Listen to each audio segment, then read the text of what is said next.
आणि शेतकऱ्यांचा नाद करू नका। बघा मी व्हिडिओ टाकतो, ही शेती बघा, ऊन किती कडकडलेलं आहे, इतकं ऊन कडकडलेलं आहे की तिकडे बघून घ्या। एक शेतकरी आपल्या वयात असलेला सुद्धा कसा काम करतो हेच सांगण्याचा उद्देश आहे की पोरं आज लाजतात, जे पोरं लाजतात त्याच्यासाठी व्हिडिओ खास की आपण लाजण्यापेक्षा काम केलेलं बरं। पाणी वगैरे घालणं शेतीमध्ये किंवा एखादं पीक पेरण्यामध्ये सोपं नाही, लोकांपर्यंत पोहोचणं, आणि पब्लिक त्याचा जास्त हे करत नाही, व्यापारी कमी भाव मागतात।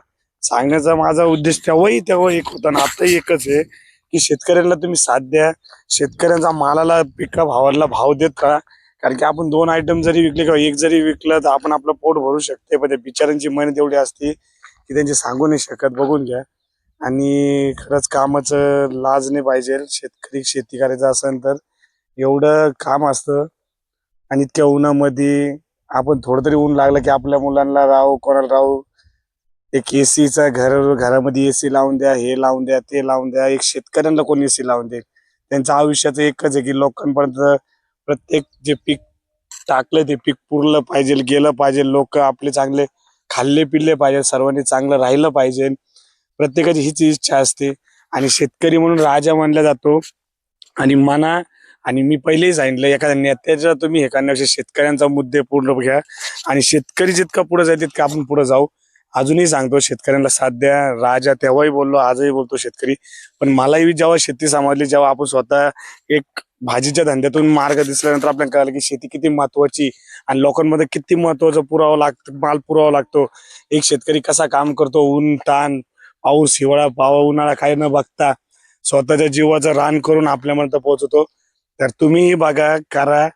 कारण की शेतकरी तर आजच्या पोरांना होणं, पण जे शेतकरी शेती करताय त्यांचा मजबूत, त्यांचा पाय भक्कम करा की त्यांनी जेणेकरून अजून शेती केली पाहिजे।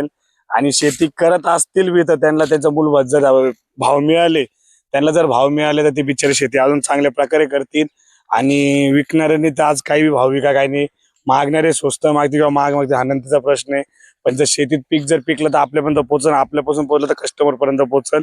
पण मग तुमचं कसं ठरवायचं, काय ठरवायचं, म्हणजे बोलण्याचा उद्देश एवढा की माणसाने ठरवा, भाव करू नका, शेतकऱ्यांच्या मालांना पहिले भाव द्या, मग विक्रीवाल्यांचा विचार केला तरी चालेल। त्यांचा महत्वाचं आहे की शेतीने शेतवाल्यांना भाव घेतला पाहिजे। बघा व्हिडिओ कायम राहा, बघू दुसऱ्या व्हिडिओ मस्त टाकू, पाहून घ्या। आपले राजे आले आता इथं, चला शेतीत पाणी घ्यायचं पाहून घ्या। बिना चपलीचं राहावं लागतं, शेती सोपी समजू नका, करा शेती करा। शेतकरी शेती करा तर आपल्यापर्यंत पोहोचल, अजूनही मनावर घ्या। आणि युवा पिढीने शेतकऱ्यांकडे बघा, शेती करू द्या ना। आपले शिक्षण वगैरे झालं असेल, ज्यांना काम नाही, कंपनीत काम करण्यासाठी 10-12 हजार पगाराने काम करण्यापेक्षा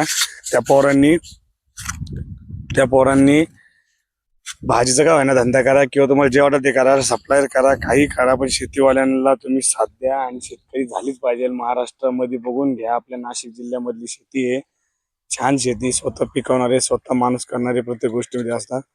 माझे व्हिडिओ तुम्ही मनावर धरता किंवा नाही धरता माहित नाही, पण मी भाजीच्या धंद्यातून एक शिकलेलो आहे आता की एक काय जीव असतो आणि कसं काम करायचं असतं, कशी शेती करायची असती। एक लाईव्ह तुम्हाला दाखवलं डेमो मी आज। आपल्या वयातले मुलं असताना 2-5 वर्षांनी मोठे फक्त ते माझ्यापेक्षा, पण एक शेती ह्या वयात जे पोरं कार घेऊन फिरता, एन्जॉय करायच्या मागे राहता, ज्यांना असं वाटतं की आपण कारमध्ये घेऊ, एसी मध्ये फिरू, पण अशा एसी मध्ये फिरायचं म्हणल्यावर त्यांना कसं जीवावर जाईल का? शेती दिसते तशी नसती, पण शेती जो करतो त्याच्यातले मूलभूतपणे त्यांचा जिव्हाळा लागेला असतो। जीव तोडून त्यांनी शेती केलेली असते, आणि जीव तोडून जे बनवलेलं असतं पीक, जे तुमच्यापर्यंत पोहोचलं पाहिजे, लोकांपर्यंत पोहोचण्याचा उद्देश जहारा असतो, ते आपले मधले लोक असतात, ते म्हणजे आपण विक्रेतेवाले। विक्रेतेवाल्यांचं माझं म्हणणं असं आहे की विक्रेतेवाल्यांनी सुद्धा भाव शेतकऱ्याकडे कमी करू नका।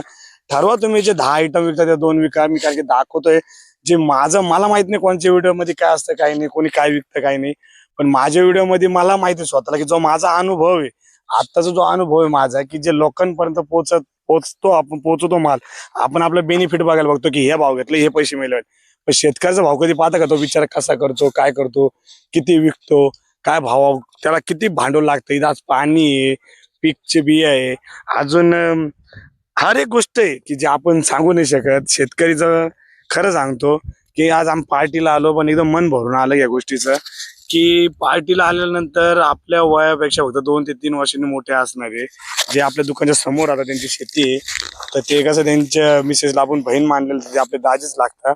पण मग एक दाजीचा उद्देश म्हणजे एक असं झालं की वयस्कर नाही, जे यंग युवा पिढी की जे शेती बाळगून ठेवतात, की त्यांना माहिती आहे की आपण जर आज शेती बाळगून ठेवली तर लोकांपर्यंत पीक पोहोचल. आज पीक कोणचं राहावं, अजून ते इथं पीक चालू करायचं त्यांना. म्हणजे ते कोणचे पदार्थ असू, आता गहू असू, ज्वारी असू, बाजरी असू, किंवा इकडं सोयाबीन असू, किंवा टमाटे, वांगी, दोडके असेल, जे असेल ते असेल, फक्त करण्याचा उद्देश शेतकऱ्यांना जर साथ मिळाली.